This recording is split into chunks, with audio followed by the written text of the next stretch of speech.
بسم اللہ الرحمن الرحیم الرحمن علم القرآن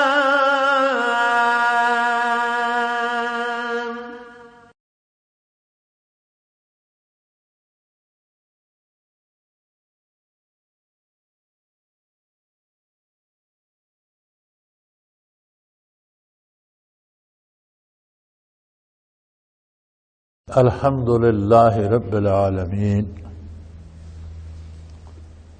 والصلاة والسلام علی حبیبہ محمد وآلہ وصحبہ اجمعین اعوذ باللہ من الشیطان الرجیم بسم اللہ الرحمن الرحیم وما كان الناس الا امة واحدة فاختلفوا ولولا كلمة سبقت من ربك لقضي بينهم فيما فيه يختلفون ويقولون لولا انزل اليه آيات من ربه فقل انما الغيب لله فانتظروا اني معكم من المنتظرين وَإِذَا أَذَقْنَا النَّاسَ رَحْمَةً مِّن بَعْدِ ضَرَّاءٍ مَّسَّتْهُمْ إِذَا لَهُم مَّكْرٌ فِي آيَاتِنَا قُلِ اللَّهُ أَسْرَعُ مَكْرًا إِنَّ رُسُلَنَا يَكْتُبُونَ مَا تَمْكُرُونَ اللهم سبحانك لا علم لنا إلا ما علمتنا إنك أنت العليم الحكيم مولاي صل وسلم دائما أبدا على حبيبك خير الخلق كلهم.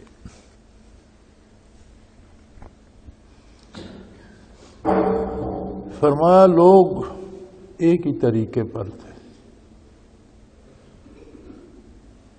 بنیادی انسانی طریقہ ایک ہی تھا جو اللہ کریم نے اپنے نبی اور پہلے انسان اور انسانوں کے والد حضرت آدم علیہ نبینا علیہ الصلاۃ والسلام کو سکھایا. یہی معمور عالم تھا، یہی دنیا تھی، یہی زمین تھی، یہی آسمان تھا. ساری چیزیں دنیا میں اسی طرح آباد تھیں. انسانوں کو اللہ نے زمین پہ بھیجا، آدم علیہ السلام کو، اور ان سے آگے نسل انسانی شروع ہوئی تو سب لوگ ایک ہی طریقے پر تھے، آدم علیہ السلام کے طریقے پر.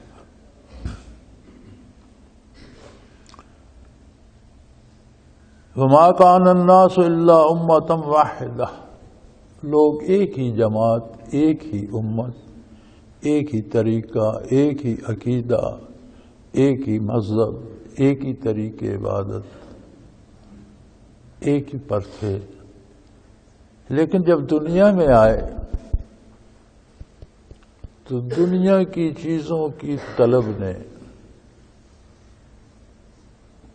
دنیا کے حسن نے، دنیا کے لالچ نے انہیں رجھا لیا.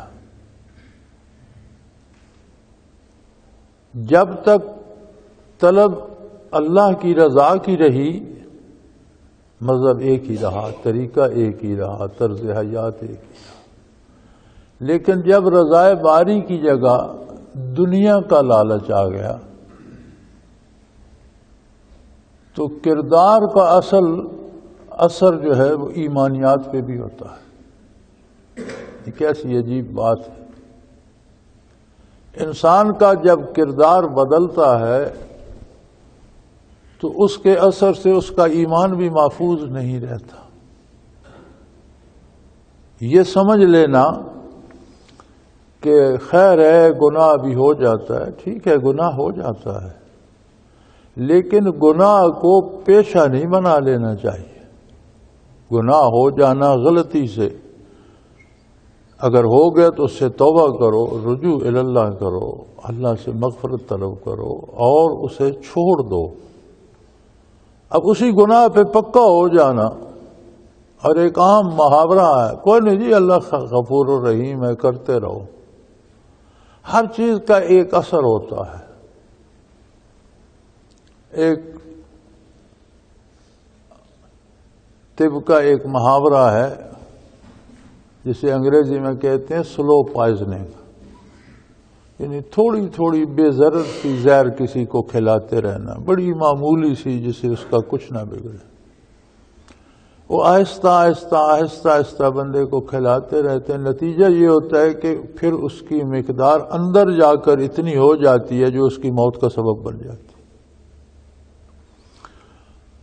تو گناہ جو ہے یہ بندے کے لیے زہر ہے، کب تک ہضم ہوگی؟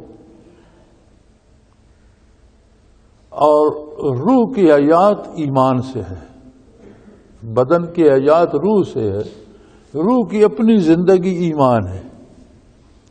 اگر ایمان چلا گیا تو پھر روح سمجھو ایک مردہ ہے۔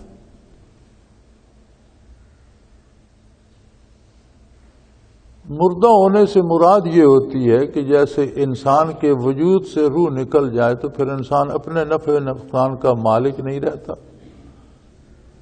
اٹھ بیٹھ نہیں سکتا، دیکھ سن نہیں سکتا، دوسروں کے ہاتھوں میں چلا جاتا ہے کہ اسے سیدھا رکھے، الٹا رکھے، زمین میں دفنائے، آگ میں جلا دے، غسل دے، کفن پہنائے نہ پہنائے، نماز پڑھے نہ پڑھے۔ جب روح مردہ ہو جاتی ہے تو وہ بھی اسی طرح شیطان کے ہاتھوں میں چلی جاتی ہے، پھر جو کام وہ چاہے اس سے لیتا ہے۔ تو اللہ کریم فرماتے ہیں لوگ ایک ہی تھے۔ آدم علیہ السلام کے بیٹے قابیل کو شادی کے معاملے میں شور ہوا کہ میں اس لڑکی سے شادی کروں گا، آ گئی نا ایک دنیا کی طلب، دنیا کے حسن کی طلب، اور یہ پہلا اختلاف تھا جو انسانوں میں پڑا۔ آدم علیہ السلام نے فرمایا اللہ کریم سے فیصلہ کرا لو، دونوں بھائی قربانی پیش کرو، جس کی قربانی قبول ہو گئی اس لڑکی سے وہ نکاح کر لے گا۔ پہلی امتوں میں طریقہ یہ تھا کہ قربانی میدان میں رکھی جاتی تھی، مال ہوتا تھا، یہ جانور جو بھی آسمان سے آگ آتی اور جو قربانی قبول ہوتی اسے وہ ختم کر دیتی، جو نہ قبول ہوتی وہ پڑی رہ جاتی۔ دونوں بھائیوں نے قربانی کی، حابیل کی قبول ہو گئی، قابیل کی قبول نہ ہوئی۔ اب اصول تو یہ تھا کہ حق بھی اسی کا بنتا تھا، اس کے باوجود آدم علیہ السلام نے اصرار نہ فرمایا، فرمایا تم قربانی کر کے دیکھ لو، پھر اللہ کی طرف سے بھی فیصلہ آ گیا۔ اب اسے چونکہ یہ لالچ تھا، اس نے کہا نہیں میں تمہیں کرنے نہیں دوں گا، میں تمہیں قتل کر دوں گا۔ اس نے بھائی کو قتل کر دیا۔ یہ پہلا اختلاف تھا جو دنیاوی لذت یعنی ایک خاتون سے شادی کرنے کے لالچ میں انسانیت میں پیدا ہوا۔ اب جب وہ یہ کر بیٹھا تو پھر بھاگا کہ والد کے سامنے نہ جاؤں۔ شیطان نے آگے سنبھال لیا، اس نے کہا دیکھو یہ آگ ہی ہے جو بھلے برے کا فیصلہ کرتی ہے، دیکھو تمہاری قربانی آگ نے رد کر دی، اس کی قبول کر لی، تو اگر تم آگ کو راضی کر لیتے تو ایسا نہ ہوتا۔ چنانچہ وہاں سے لے کر اسے آگ کی پوجا پہ لگا دیا، اور یہ پہلا دوسرا یعنی یہ پہلا کفریہ دین تھا، اور یہ پہلا شرک تھا جو شروع ہوا کہ آگ کی پرستش شروع کی گئی۔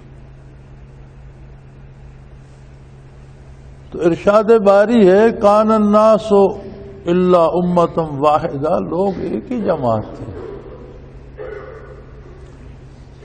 فاختلفوا، ان میں اختلاف پیدا ہو گیا، دنیا در آئی اور دو جماعتیں بن گئی، اور قیامت تک دو ہی جماعتیں رہیں گی۔ ایک طبقہ ہے مومنین کا جنہیں ایمان نصیب ہے، اور دوسرا کفار کا۔ دنیا میں دو ہی قومیں ہیں، مومن اور کافر۔ آگے کفار کی جتنی قسمیں ہیں وہ آگے اس کی قسمیں ہیں اس کے اندر۔ اسی طرح مسلمانوں میں بھی فری جزئی اختلافات ہیں، اس کی کوئی حیثیت نہیں ہے۔ جس طرح حضور اکرم صلی اللہ علیہ وسلم کا ارشاد ہے الکفر ملۃ واحدہ، کفر ایک ہی ملت ہے، ایک ہی قوم ہے، یہ جو ہم کہتے ہیں پنجابی، پٹھان، عربی، فرانسیسی، جاپانی، یہ شناخت تو ہو سکتی ہے، یہ قوم نہیں ہے۔ سندھی پنجابی قومیں نہیں ہیں، پٹھان قوم نہیں ہے، بلوچ قوم نہیں ہے، یہ قبائل کی شناخت ہے، آدمی کی پہچان ہو سکتی ہے، اس کا تعارف ہو سکتا ہے کہ کون کون ہے، یہ فلاں قبیلے کا ہے، فلاں خاندان کا ہے، فلاں علاقے کا ہے۔ قومیں صرف دو ہیں، مومن اور کافر۔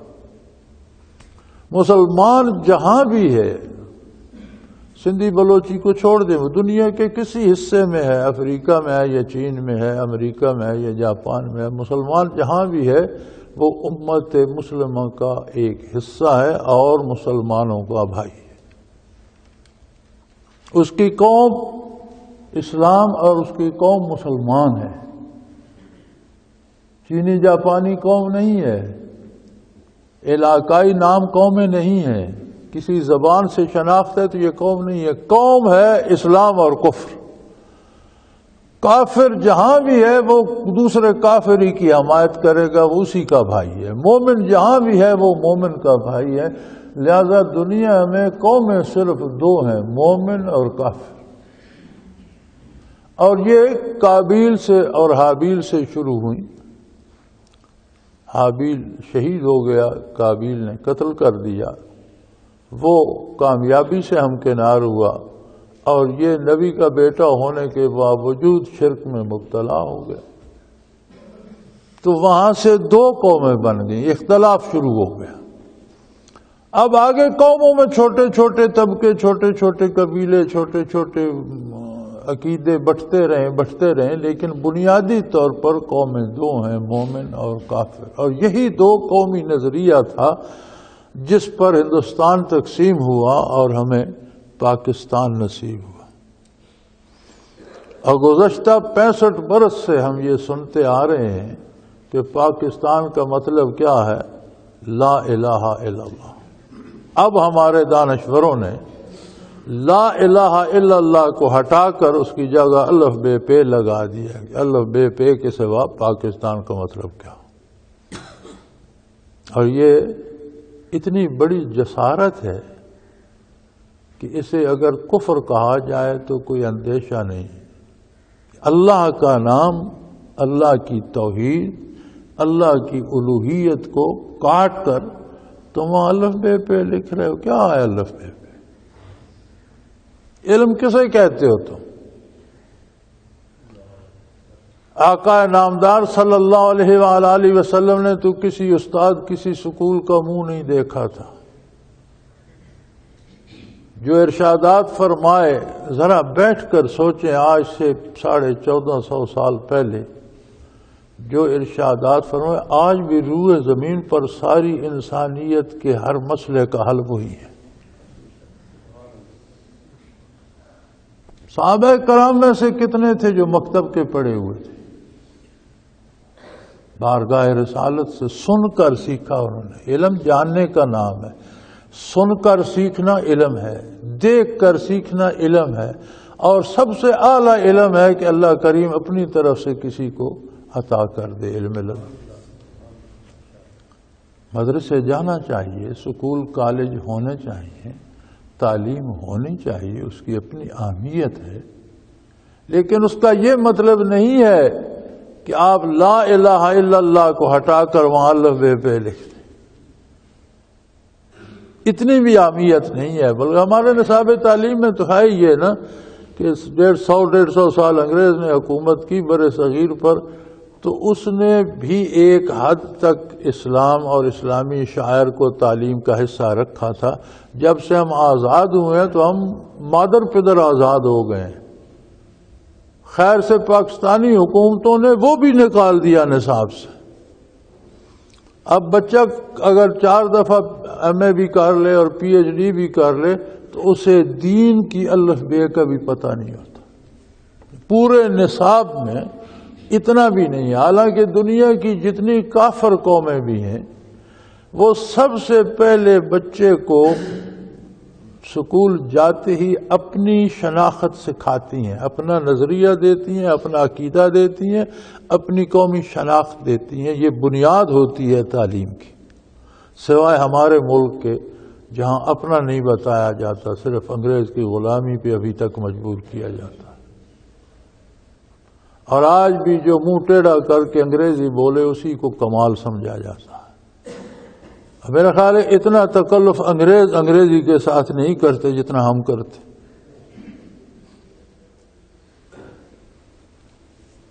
تو فرمایا انسان تو ایک ہی امت تھے، ایک ہی جماعت تھے.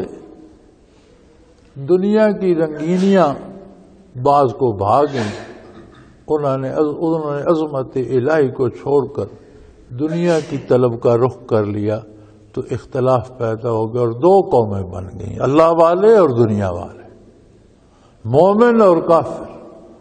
اب ہمیشہ یہی دو قومیں رہیں گی، آگے ان کے جز بنتے رہیں، لیکن بنیادی طور پر ہر کافر کافر ہے. ہر کتا کتا ہوتا ہے، وہ چھوٹے قد کا ہو، بڑے قد کا ہو، وہ سفید ہو، وہ سیاہ ہو، وہ سرخ ہو، وہ کاٹنے والا ہو، وہ رکھوالی والا ہو، وہ شکار والا ہو. یہ آگے ان کی قسمیں ہیں، لیکن بنیادی طور پر ہر کتا کتا ہوتا ہے. اسی طرح ہر کافر کافر ہوتا ہے، ہر مومن مومن ہوتا ہے. نور نور ہے، تھوڑی مقدار میں ہے، زیادہ ہے، منتشر ہے، متفرق ہے، یا ایک یکجا ہے، لیکن نور نور ہے، ظلمت ظلمت ہے، روشنی روشنی ہے، تاریکی تاریکی ہے. تو فرمایا انسانوں نے، دنیا تو آزمائش کے لیے تھی. اب ظاہر ہے کہ ایک طرف جمال باری ہو، ایک طرف رضائے باری ہو، ایک طرف لقائے باری ہو، تو مقابلے میں کوئی چیز تو بہت خوبصورت، پسند آنے والی، بڑی لذیذ ہی ہونی چاہیے. مقابلہ تو تب بھی ہوگا. تو یہ جو دنیا کو کہا جاتا ہے نا کہ دنیا کوئی چیز نہیں، دنیا بڑی چیز ہے، بڑی خوبصورت بنائی ہے اللہ نے، اپنے مقابلے پہ رکھی ہے. اس کی لذتیں اور اس میں شیرینیاں اور اس کی خواہشیں یہ اتنی بڑی ہیں کہ بندے کو جذب کر لیتی ہے، وہ اللہ کو چھوڑ دیتا ہے اور اس کے پیچھے لگ جاتا ہے. اور یہی آزمائش ہے، یہی امتحان ہے، اور اسی کے لیے بندے کو فرصت دی گئی، مہلت دی گئی. پھر وہ ایسا کریم ہے کہ کائنات میں اتنے رنگ بکھیرے ہیں اس نے. کسی ایک پرندے کو دیکھیں اور اس کے ایک ایک پر کی ترتیب دیکھیں، اس میں رنگ بھرے ہوئے دیکھیں، حیرت ہوتی ہے، اس کی عظمت کا احساس ہوتا ہے. کسی ایک پھول، ایک پتے کو دیکھ کر اس کی جزیات پہ نظر کریں، کتنی باریکی سے اس کی رگیں، ایک پتے کے اندر بے شمار رگیں جوڑ کر ان میں رنگ، ان میں سیال مادہ، ان میں اس کی غذا، اس میں اس کے کھانے والوں کی غذا، اس میں بیماریوں کی شفا، کیا کیا کہاں کہاں پرو دیا ہے. وہ کاریگر کیسا ہے، وہ قادر مطلق کون ہے، وہ کیسا صناع عالم ہے، اس نے کیا کیا بنا. یہ ساری چیزیں اس کی توحید کی گواہی کے لیے کافی تھی. یہ شب و روز کا آنا جانا، یہ موسموں کا تغیر و تبدل، یہ سورج کا طلوع و غروب، یہ کائنات کی تبدیلیاں، یہ ہست و بود، یہ لوگوں کا آنا جانا، کہاں شہنشاہ پورے برے صغیر پہ حکومت کر رہا ہے اور کہاں اس کی قبر آج لوگوں کی سیرگاہ بنی ہوئی ہے. یہ ساری تبدیلیاں اس کی عظمت کی بتانے کے لیے کافی تھیں. اس کے باوجود اس نے کرم فرمایا کہ انبیاء مبعوث فرمائے. یہ اس کا مزید احسان ہے. کائنات میں اسے پہچاننے کے لیے دلائل کی کمی نہیں ہے. کوئی طلوع سحر کو دیکھے، پھر دوپہر کے آفتاب کو دیکھے، اور پھر اسے شفق میں ڈوبتے ہوئے دیکھے، تو اسے سمجھ لینا چاہیے کہ اسے کون چلا رہا ہے، کون بنا رہا ہے، کون اس میں گرمی، تیزی، روشنی پیدا کرتا ہے، کون کم کر دیتا ہے، کون بڑھا دیتا ہے. کوئی ایسی ہستی ہے. یہ سب کچھ بغیر چلائے تو کچھ، بغیر کیے تو کچھ بھی نہیں ہوتا. یہ اس کی نشانیاں کائنات میں اتنی بکھری پڑی ہے کہ اس کی عظمت کو جاننے کے لیے کافی تھی، لیکن وہ اتنا کریم ہے کہ اس نے پھر انبیاء مبعوث فرمایا، اور انبیاء کو علوم کے خزانے دیے، لوگوں کے ہر سوال کا جواب دیا، مذہب کی حقانیت کے دلائل دیے، کتابیں نازل فرمائی جن میں خود اپنا کلام عطا فرمایا، تاں کہ جب یہ دعوت کمال کو پہنچی تو محمد الرسول اللہ صلی اللہ علیہ وسلم کو مبعوث فرمایا قیامت تک کے لیے ساری انسانیت کی۔ قرآن کو نازل فرمایا جس کا ایک ایک حرف معجزہ ہے، کس قرینے، کس سلیقے، کس انتخاب سے اس کے حروف سے الفاظ بنے اور الفاظ سے جملے کس خوبصورتی سے بنے ہیں، یہ وہ سمجھ سکتا ہے جو عربی میں بہت فاضل ہو اور جو عربی عبارات پڑھ اور لکھ سکتا ہو، اور جس نے دنیا کے بڑے بڑے ادیبوں کی عربی پڑھی ہو، پھر جب اس کی قرآن کی ایک سطر پہ نظر پڑتی ہے تو وہ ورطہ حیرت میں ڈوب جاتا ہے۔ یہ جملہ کسی انسان کا نہیں ہے، کوئی انسان اتنا خوبصورت جملہ کہہ نہیں سکتا۔ پھر ہر جملے کے معانی و مفاہیم انسانیت کے ہر سوال کا جواب دے رہے ہیں۔ یہ اس کا مزید کرم ہے کہ اس نے انبیاء مبعوث فرمایا، یہ اس کا احسان ہے کہ اس نے ایسا نبی مبعوث فرمایا جس کی نبوت قیامت تک اسی طرح فیض برسا رہی ہے جس طرح جب وہ روئے زمین پہ جلوہ افروز تھے تو فیض برساتی تھی۔ ان کی نبوت کے فیضان میں کوئی کمی نہیں، نبی آج بھی وہی ہے۔ ہم آج بھی پڑھتے ہیں محمد الرسول اللہ، حضرت محمد صلی اللہ علیہ وسلم اللہ کے رسول ہیں، اور لوگ قیامت تک یہی پڑھتے جائیں گے کہ حضرت محمد صلی اللہ علیہ وسلم اللہ کے رسول ہیں۔ اس میں ماضی کا صیغہ نہیں آیا کہ رسول تھے، کوئی نہیں پڑھتا، نہ پڑھا جائے گا، نہ یہ کلمہ حق ہے۔ یہ اس کا کتنا بڑا کرم ہے۔ پھر اس نے آخری کتاب قرآن کریم نازل فرمائی جس کا ایک جملہ حضرت رحمۃ اللہ علیہ ارشاد فرمایا کرتے تھے کہ سارے قرآن کا خلاصہ سورہ فاتحہ میں موجود ہے۔ سورہ فاتحہ کا سارا حاصل بسم اللہ الرحمن الرحیم اس ایک آیت میں موجود ہے، اور اس بسم اللہ کا خلاصہ اس کی پہلی بے میں موجود ہے کہ یہ بائے تلبس ہے، جوڑنے والی بے ہے، اور سارے دین کا اصل یہ ہے کہ اللہ کے ساتھ جڑ جاؤ۔ تو یہ ایک آیت کافی تھی مخلوق کی ہدایت کے لیے، اس نے 30 پارے نازل فرمائے۔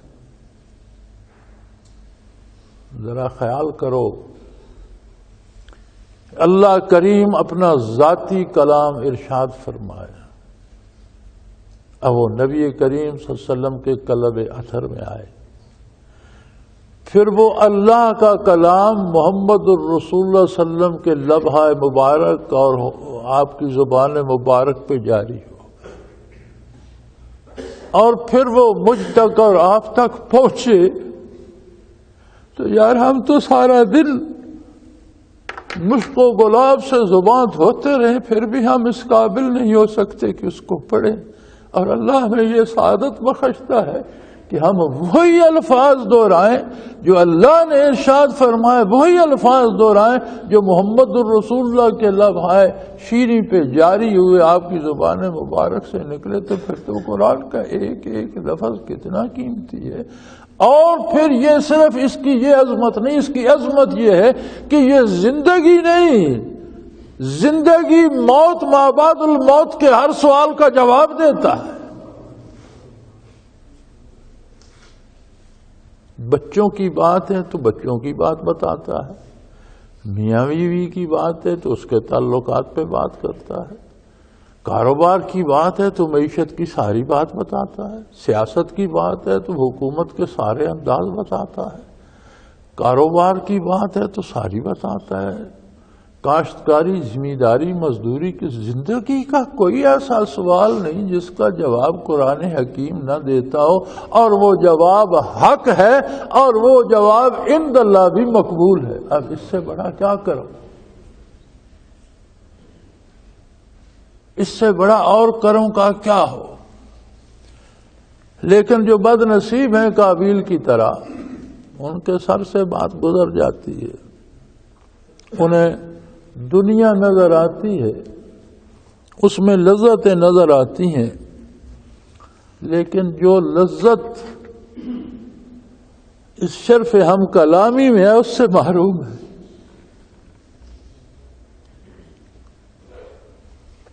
موسیٰ علیہ السلام سے اللہ نے سوال فرمایا، ما تلک بیمینک یا موسیٰ، موسیٰ آپ کے ہاتھ میں کیا ہے؟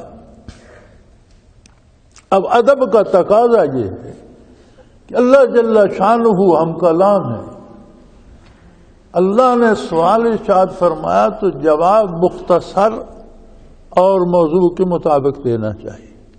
اب نبی سے بڑا مؤدب کون ہوگا جو اللہ کا ادب، بارگاہ الوہیت کا ادب جانے؟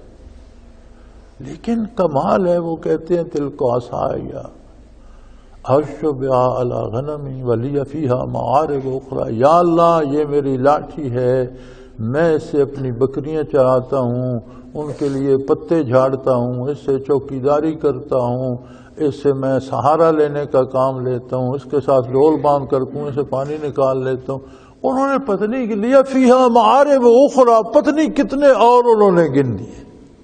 یہاں مفسرین بڑی خوبصورت بات پہ بحث کرتے ہیں کہ حق تو یہ تھا کہ وہ یہ کہ ہے عصایا، یہ میرا عصا ہے، بات ختم ہو گئی، سوال کا جواب ہو گیا۔ انہوں نے بات لمبی کیوں کی؟ یہ تو ادب کے خلاف ہے۔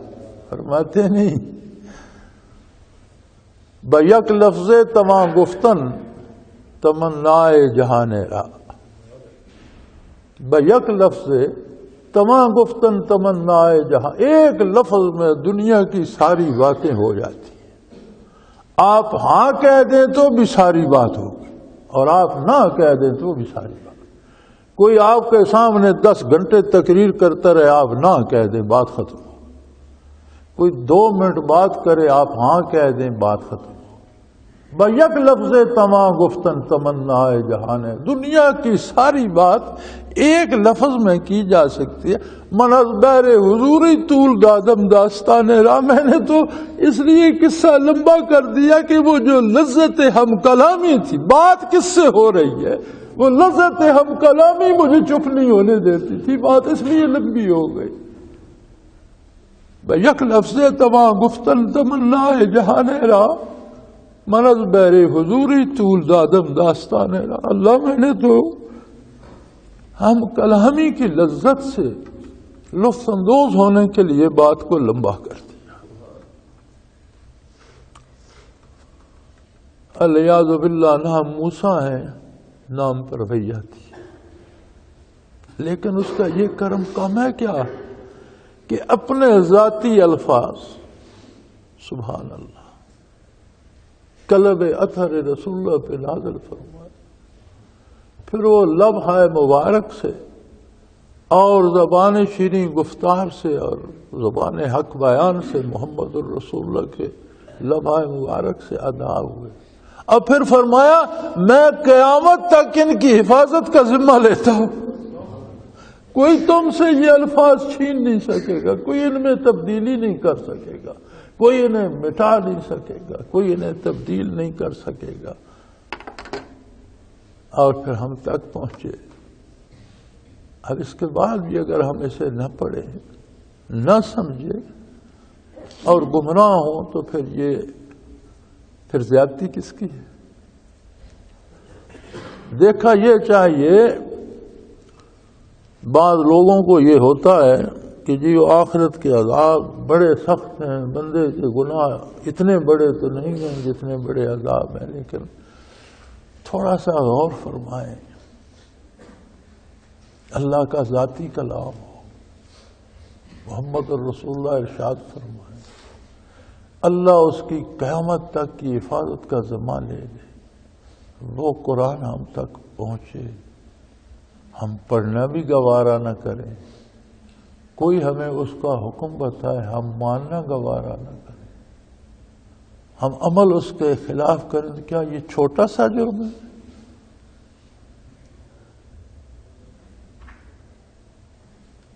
تو وہ بڑا کریم ہے، اس کی پہچان کے لیے تو یہ اس کی کائنات ساری اس کی عظمت پہ دلالت کر رہی ہے، ذرہ ذرہ اس کی عظمت کا گواہ ہے۔ ہر گیا ہے کہ الزمین رویت وحدہ لا شریک لہ گویت، ہر گیا ہے کہ ہر تنکا جو زمین سے اگتا ہے وہ اس کی توحید پہ گواہ ہوتا ہے۔ ہر تنکے پہ ہاتھ پہ پھول ہے، ہر پھول کا رنگ جدا ہے، خوشبو جدا ہے، ذائقہ جدا ہے، تاثیر الگ ہے۔ زمین ایک ہے، پانی ایک ہے، مٹی ایک ہے، لیکن ہر تنکا ایک الگ پھول لے کے نکلتا ہے، اور ہر پھول کے رنگ جدا، ذائقے جدا، تاثیر جدا۔ سبحان اللہ، اس کی عظمت پہ کتنی دلیلیں ہیں، لیکن فرمایا لوگ ان چیزوں سے لوگ اندھے ہو گئے، دنیا کی محبت، لذات دنیا کے طالب ہو گئے۔ کیا ہوگا؟ بہت اچھا کھانا کھایا، بہت اچھا کھانا کھایا تو کیا اس سے عرق گلاب بن گیا؟ اور فقیر نے دال روٹی کھائی وہ بھی غلاظت بن گئی، اور تم نے بہت اچھا کھایا وہ بھی غلاظت ہی بن گئی، کیا اس سے عرق گلاب کشید ہو گیا؟ کیا ہو گیا؟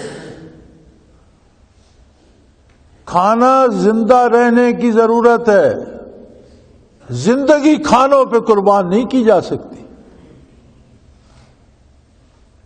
تم میں لذت کام و دہن کے لیے حلال حرام بھول گئے، تو یہ لذت تو حلق سے اوپر ہوتی ہے، حلق سے نیچے جو چیز اتر جائے اس میں کوئی ٹیسٹ نہیں ہو، کوئی ذائقہ نہیں۔ یہ ذائقہ صرف زبان پہ اور منہ میں ہے۔ کیا میٹھا پی رہے ہیں، کڑوا پی رہے ہیں، حلق سے نیچے جو اتر جائے میٹھا کڑوا سب ایک سا ہے۔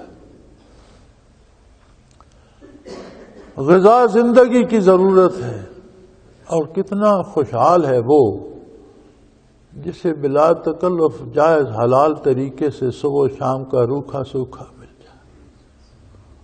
ارے بھائی، ایک لقمے میں کیا کیا ہوتا ہے؟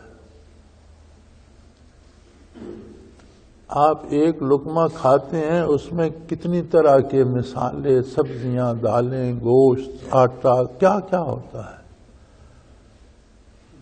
کتنی نعمتیں آپ ایک لقمے میں کھا گئے، کیا اس کے بعد الحمدللہ نکلا؟ کیا اس کے بعد سر بسجود ہوئے؟ کیا وہ لقمے کی لذت اس لقمہ دینے والے کی پہچان کا سبب بنی؟ اگر نہیں تو پھر آپ سے وہ اچھا ہے جس نے سوکھی روٹی کھا لی، اس کا حساب کم ہوگا۔ آپ نے 50 لذتیں ایک لقمے میں کھائیں، آپ کا حساب اتنوں کا ہوگا۔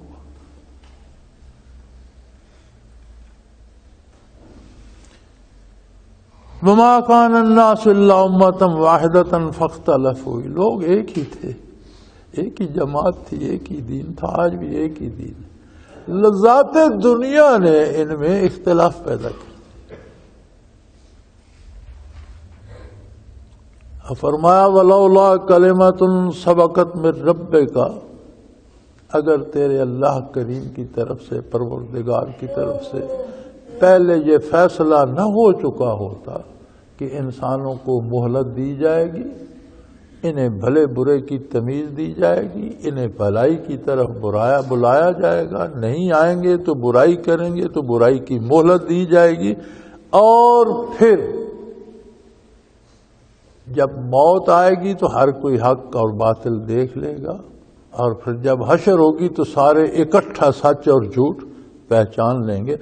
اگر یہ فیصلہ لوگوں کے پیدا ہونے سے پہلے نہ ہو چکا ہوتا، لَقُضِيَ بَيْنَهُمْ فِيمَا فِيهِ يَخْتَلِفُونَ، تو دنیا میں جب کوئی گناہ کرتا اسی وقت اس کا فیصلہ کر دیا جاتا، اسی وقت اس پہ عذاب وارد ہو جاتا۔ اللہ قادر ہے، اس کی کوئی مجبوری نہیں ہے۔ کتنی جرأت ہے ایک بندے کی جو ایک نطفے سے پیدا ہو اور پھر اسے بھول جائے کہ میں کون ہوں، پھر وہ اکڑتا پھرے، پھر وہ اللہ کے سامنے بغاوت کرے، پھر اللہ کے نبی سے بغاوت کرے، اللہ کے دین سے بغاوت کرے، اللہ کی اطاعت نہ کرے، تو پھر اس کی کتنی ضرورت ہے۔ فرمایا کوئی حیثیت نہیں تھی ان کی، اسی وقت مسل دیے جاتے، لیکن نہیں، ہمارا اپنا قانون ہے، ہم نے انہیں مہلت دی۔ پھر وہ اتنا کریم ہے کہ ساری عمر بھٹکے رہے تو یار جب گناہ کرنے کے قابل نہیں ہو پھر تو اس کے دروازے پہ آ جاؤ، وہ پھر بھی قبول کر لیتا ہے۔ کہ یہ نہیں کہتا کہ اب آئے ہو جب تم کسی قابل نہیں رہے آپ کو، پھر کہتا ہے آگے بیٹھو، پچھلے معاف ہے، آگے میرا ذکر کرو، میرا نام لو، مجھے یاد کرو، میرے پاس بیٹھو۔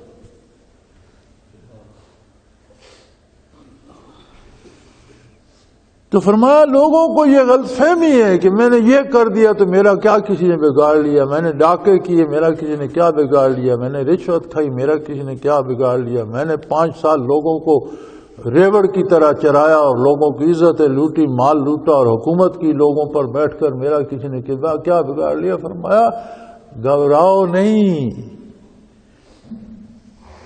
یہ سب کچھ جو ہے اللہ کریم خود جانتا ہے، دیکھ رہا ہے، اور اس کے فرشتے لکھ بھی رہے ہیں۔ ذرے ذرے کا حساب ہوگا، کتنے گناہ ایسے ہیں جو تم بھول چکے ہو، وہ تمہیں یاد دلائے گا تم نے یہ بھی کیا تھا۔ وَيَقُولُونَ لَوْلَا أُنزِلَ عَلَيْهِ آيَاتٌ مِّن رَّبِّهِ۔ فرمایا لوگوں کا اپنا کردار یہ ہے کہ آیات الہی سے تو کائنات بھری پڑی ہے، ہر ذرہ اس کی توحید پہ گواہ ہے۔ پھر نبی کریم صلی اللہ علیہ وسلم کی حیات مبارکہ کو اللہ کریم نے ان کی نبوت پہ گواہ فرمایا ہے۔ ولا عمرک، آپ کی زندگی کی قسم، یعنی آپ کی حیات مبارکہ آپ کی نبوت کے گواہ۔ کوئی ایسا فرد دوسرا روئے زمین پر تلاش کر کے بتاؤ، بچپن، لڑکپن، جوانی سے کہولت 40 سال تک، جس کے کسی فعل، کسی جملے، کسی لفظ پر کسی کو انگشت نمائی کی جرات نہ ہوئی ہو۔ یہ اس سے بڑا معجزہ کیا ہو؟ قرآن جیسی کوئی کتاب لا کر دکھاؤ جو پورے روئے زمین کی ساری انسانیت کی قیامت تک کے سوالوں کا جواب دیتی ہے، اس سے بڑا معجزہ کیا ہوگا؟ پھر یہ کہتے ہیں، اور بے شمار معجزات نبی کریم صلی اللہ علیہ وسلم کے جو گنے نہیں جا سکتے، اور پھر کہتے ہیں وَيَقُولُونَ لَوْلَا أُنزِلَ عَلَيْهِ آيَةٌ آیاتٌ مِّن رَّبِّهِ۔ اگر یہ اللہ کے سچے نبی ہیں تو ہم جو کہتے ہیں یہ معجزہ دکھاؤ، تو وہ معجزہ پروردگار کی طرف سے ان پر نازل کیوں نہیں ہوتا؟ فرمایا یہ سارے معجزات دیکھ کر تم نے مان لیا، یا تمہاری یہ حیثیت ہے کہ پروردگار عالم کے سامنے فرمائش کر سکو؟ اپنی ہستی تو دیکھو تم ہو کیا۔ یہ تو اس کا کرم ہے کہ اس نے اتنے معجزات بکھیر دیے کائنات میں۔ قرآن سے بڑا معجزہ کیا ہے؟ نبی صلی اللہ علیہ وسلم کی حیات طیبہ سے بڑا معجزہ کیا ہے؟ آپ کی ذات مبارک سے بڑا معجزہ کیا ہے؟ پھر آپ کے معجزات اتنے ہیں کہ شمار میں نہیں آ سکتے، کوئی گن نہیں سکتا۔ زمین تو زمین، آسمان پر بھی چاند 2 ٹکڑے ہوا، پتھروں کو کلمہ پڑھتے تم لوگوں نے دیکھا، درختوں کو صلاۃ و سلام پڑھتے دیکھا، جانوروں کو صلاۃ و سلام کہتے اور بارگاہ نبوت میں حاضر ہو، تم نے کائنات کے ذرے ذرے کو دیکھا، کتنے معجزات دیکھے، پھر ابھی کہتے ہو یار جو ہم کہتے ہیں وہ معجزہ، اور تم ہو کون؟ تمہاری حیثیت کیا ہے؟ لولا انزل علیہ آیات من ربہ فقل انما الغیب للہ۔ ان سے فرما دیجئے کہ کب کیا ہوگا یہ غیب ہے، کب کون معجزہ ظاہر ہوگا، کب کیا کرامت ظاہر ہوگی، کب کیا کچھ ہوگا، یہ انسان کی رسائی سے باہر ہے۔ غیب صرف اللہ کے لیے، وہ جانتا ہے کب کیا ہوگا، کہاں کیا ہوگا۔ انبیاء علیہ الصلوۃ والسلام کو علوم کے خزانے دیے جاتے ہیں، لیکن وہ غیب نہیں رہتا، اطلاع عن الغیب ہوتا ہے۔ جب کسی نے بتا دیا تو غیب تو نہ رہا۔ یہاں سارے لوگوں کو اس بات کا خبر نہیں، لیکن کسی ایک کو ایک بندہ بتا دیتا ہے کہ یہاں یہ چیز بھی ہے، تو اس کے لیے دوسروں کے لیے غیب ہے، اس کے لیے تو غیب نہ رہی، اسے غیب پر اطلاع ہوگی۔ انبیاء کو اور انبیاء کے طفیل ان کے متبعین کو من جانب اللہ جو چیزیں بتا دی جاتی ہیں وہ اطلاع عن الغیب ہوتی ہے، کہ ان کو غیب پر اطلاع دے دی گئی۔ علم غیب صرف اس کا خاصہ۔ بے شمار مثالیں قرآن کریم میں موجود ہیں۔ فرماتا ہے وَكَذَلِكَ نُرِي إِبْرَاهِيمَ مَلَكُوتَ السَّمَاوَاتِ وَالْأَرْضِ، ہم نے ابراہیم علیہ السلام کے سامنے زمینوں آسمانوں کی بادشاہت کھول کر رکھ دی، دکھا دی۔ نُری را کہتے ہیں اس آنکھ سے دیکھنے، رویت کہتے ہیں اس آنکھ سے دیکھنے کو۔ کذالک نری، ہم نے دکھا دی ابراہیم کو ملکوت السماوات والارض، آسمانوں اور زمینوں کی ساری بادشاہ کھول کے رکھ دی کہ لو دیکھ لو۔ ایک لمحہ یہ تھا، ایک لمحہ یہ تھا کہ فرمایا بیٹے کو قربان کرو، اور انہیں نہیں پتا کہ اسماعیل بچ جائے گا۔ اسماعیل کو لٹایا، چھری چلائی، خون کا فوارہ نکلا، اب سمجھا کہ اسماعیل ذبح ہو گیا۔ بیٹے کی آنکھوں میں پٹی باندھی، اپنی آنکھوں میں پٹی باندھی کہ ایسا نہ ہو کہ بیٹا دیکھ کر شفقت پدری جوش مارے۔ خون کا فوارہ نکلا، گردن کٹ گئی، تو آنکھوں سے پٹی اتاری تو دیکھا دمبا ذبح ہوا پڑا ہے۔ اسماعیل کھڑے مسکرا رہے، پریشان ہو گئے کہ یہ کیا ہوا، میں نے تو اسماعیل کی قربانی۔ فرمایا قد صدقت الرؤیا، وہی آ گئی، تم نے اپنا خواب سچ کیا، یہ میرا کمال ہے، یہ میری مرضی، میں نے اسماعیل کو بچا لیا، میں نے دمبا جنت سے بھیج کر آپ سے ذبح کرا دیا۔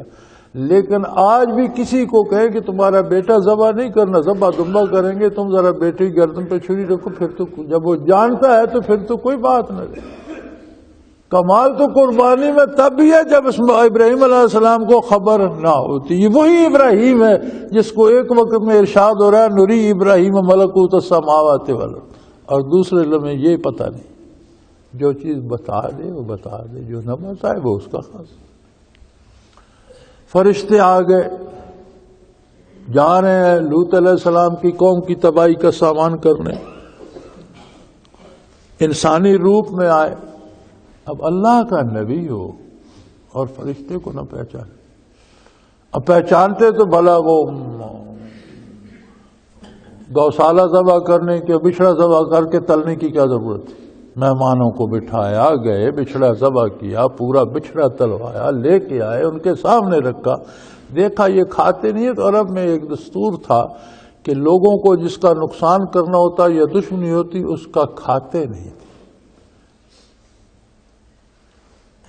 تو جب انہوں نے آگے ہاتھ نہیں بڑھایا تو وہ ڈرے کہ یہ کوئی دشمن ہے، یہ لڑنا چاہتے ہیں، یہ کیا ہے؟ تو انہوں نے کہا آپ ڈریے نہیں، ہم اللہ کے فرشتے ہیں، ہمیں کھانے سے کیا غرض۔ یہ وہی ابراہیم علیہ السلام ہیں جن کے سامنے زمین و آسمان کی بادشاہت کھول کر رکھ دی، انہی کو یہ نہیں بتایا کہ یہ فرشتے ہیں، خود فرشتوں نے بتایا تو پتہ چلا۔ اور پھر انہوں نے پوچھا کہ تم کہاں پھر رہے ہو، آپ کو خوشخبری دینی تھی آپ کی بیٹے کی، اور لوط علیہ السلام کی قوم کو غرق کرنا۔ پھر ان سے جھگڑنے لگ گئے کہ یار وہاں تو لوط علیہ السلام بھی ہیں، ان کے پیروکار بھی ہیں، تم کیا تماشا، میں اللہ سے دعا کروں گا۔ اور اللہ فرماتے ہیں انہ لأواہ حلیم، بڑے نرم دل اور بڑے بردبار تھے، وہ میرے ساتھ جھگڑ رہے تھے کہ انہیں بچا لے غرق۔ میں نے کہا فیصلہ ہو چکا ہے ابراہیم، فرمایا فیصلہ ہو چکا تو پروردگار آمنا وصدقنا، تیری کائنات ہے، تیری مخلوق ہے، تیرے فیصلے۔ تو جہاں تک علم غیب کی بات ہے، علم غیب خاص ہے خدا تعالی ہے۔ کائنات میں اس نے جتنے علوم تقسیم کیے کبھی یہ سارے غیب ہی تھے۔ یہ جو ظاہری علوم ہے ایک زمانے میں یہ بھی غیب تھے۔ بچہ جب پیدا ہوتا ہے تو اس کے لیے الف بے پے بھی غیب ہی ہوتا ہے، سکھایا جاتا ہے تو سیکھتا ہے۔ سائنس سارا غیب ہی ہوتا ہے، جب سکھایا جاتا ہے تو پھر غیب نہیں رہتا۔ اسی طرح روحانیت اور اس کے علوم بھی غیب ہی تھے. جب اللہ نے سکھا دیے، انبیاء کو بتائے، انبیاء سے ان کے متبعین کو ملے، تو وہ اطلاع عن الغیب، غیب کی اطلاع ہوگی، لیکن علم غیب خاصا خدا بندی.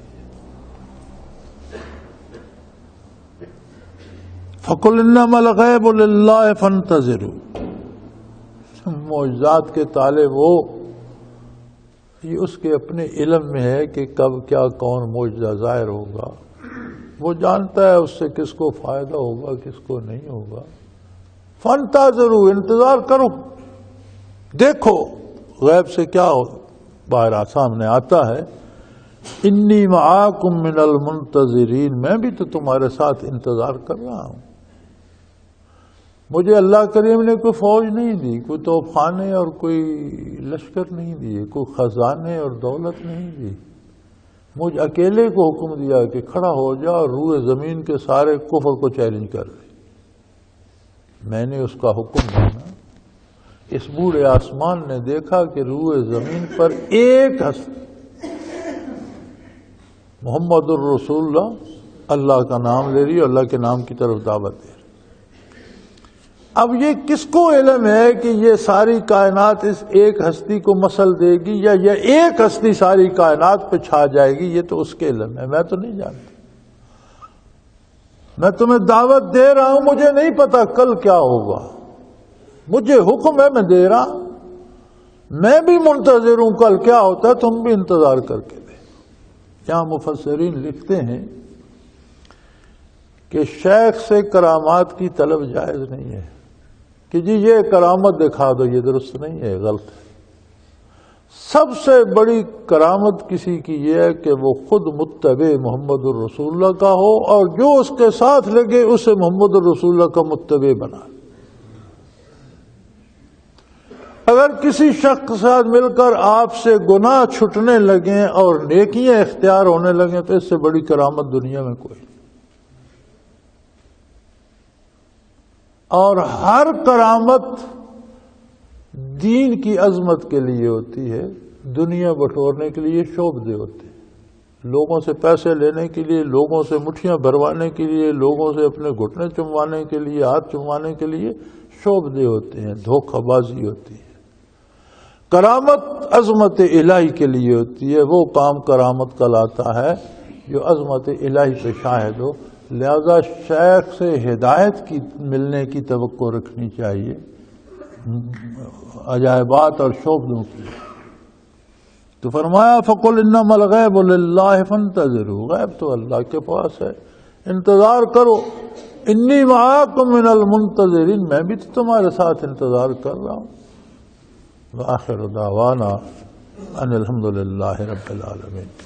اللہ اللہ اللہ اللہ اللہ اللہ اللہ اللہ. حضرت امیر محمد اکرم آوان مد ذلہ العالی دارالعرفان منارہ ضلع چکوال میں سالہ سال سے قرآن و حدیث کے اوپر خطابات کر رہے ہیں اور سلسلہ نقشبندیہ اویسیہ کے مطابق لوگوں کو ذکر الہی کی تربیت دے رہے ہیں. وہ قرآن پاک کی تفسیر ترتیب وار بیان کر رہے ہیں. تفسیر قرآن کو وہ موجودہ ملکی اور بین الاقوامی حالات کے مطابق بیان کرتے ہیں. موٹر وے سے کلر کہار کے انٹرچینج سے نکلتے ہوئے، کلر کہار کی جھیل سے ہوتے ہوئے میانی، بوچھال اور نور پور سے گزرتے ہوئے دارالعرفان منارہ پہنچ سکتے ہیں.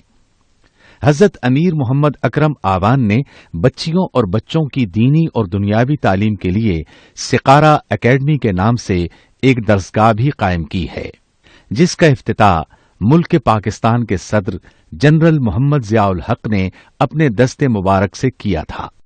وہ تمام احباب جو اسلام کی طلب رکھتے ہیں ان سے گزارش ہے کہ دارالعرفان منارہ ضلع چکوال میں امیر محمد اکرم آوان صاحب کے خطابات سے مستفید ہوں. وہ ہر جمعے کو نماز سے پہلے بیان فرماتے ہیں. ہر ماہ کی پہلی اتوار کو ماہانہ اجتماع ہوتا ہے جس میں آپ خصوصی خطاب فرماتے ہیں اور پاکستان کے چاروں صوبوں سے احباب اس اجتماع میں شرکت کرتے ہیں۔ اس کے علاوہ یہاں سال میں 2 مرکزی اجتماعات بھی ہوتے ہیں، ایک رمضان المبارک میں اعتکاف کا اجتماع اور دوسرا جولائی اور اگست میں 40 دن کا اجتماع ہوتا ہے جس میں روحانی تربیت کی جاتی ہے۔ اپنا خون سیماب دے کر اتنا ہم کر جائیں گے، نام آقا کا چمن میں پھر رقم کر جائیں گے۔